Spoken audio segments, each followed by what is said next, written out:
Cape Town is one of the world's most sought-after destinations, but that popularity comes with a severe housing squeeze for the people who actually live there. The city government has a plan to address this. They've drafted a new rates policy targeting short-term rentals, designed to push properties back onto the long-term housing market, while aiming to generate 400 million rand in new municipal revenue. The core of the proposal is a binary trigger.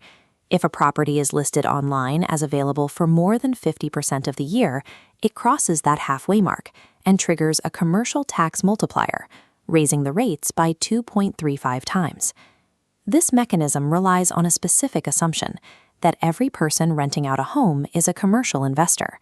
This single premise overlooks the diverse economic realities of the people who actually own these properties. Consider the policy's intended target: an investor with a portfolio of one-bedroom apartments in high-density areas like Sea Point, operating them as year-round commercial units. Then there is the unintended target.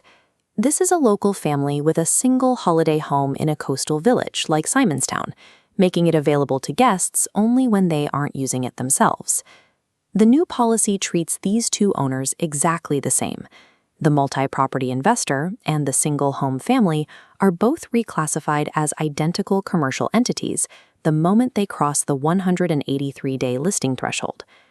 The city expects the tax to force that family to provide long-term housing. But for an owner who uses their property as a personal retreat, the incentive to invite a permanent tenant simply isn't there. The home is a place to live, not just an asset to maximize. The policy measures availability, how many days a property is listed, rather than occupancy, or the days guests are actually present and paying. This income chart tells the story. Owners generate 20% of annual revenue around Christmas, just 14 days. During the 5-month winter season, demand evaporates. After paying platform and cleaning fees, an owner grosses as little as 257 Rand per guest per night. Maintaining a year-round listing triggers a fixed commercial surcharge that can run to 60,000 Rand. For many owners, that single tax bill is enough to wipe out every cent they earned during those cold winter months. Faced with this math, owners will likely take the most rational path, delisting their properties for 6 months of the year to stay safely under the tax threshold. Instead of creating more housing, the policy creates an incentive to shut down entirely during the months when the city's tourism economy is already at its lowest point. These winter closures impact a demographic the city hasn't accounted for: the long-stay medical tourist. Take the case of a visitor named Sophie. She booked a 44-night winter stay because her mother required daily treatment at a clinic in Constantia. For a 6-week stay, a family dealing with a medical situation needs a kitchen, a living room, and a quiet neighborhood, amenities that are often unavailable or prohibitively expensive in a traditional hotel.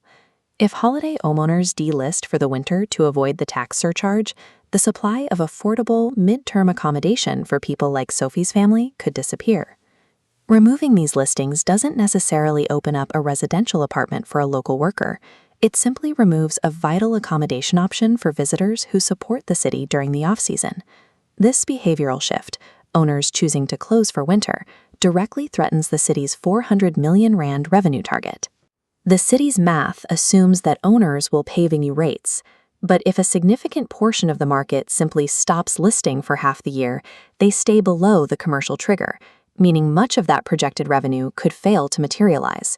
The real impact will be felt by the people who maintain these homes. Housekeepers, laundry services, and pool technicians depend on winter bookings to survive the lean months. A policy intended to help locals with housing could end up removing the very income that allows seasonal workers to afford their own homes. A more precise policy would look at different metrics: taxing actual occupancy, scaling the tax based on the number of properties an owner holds, and targeting specific high-density neighborhoods.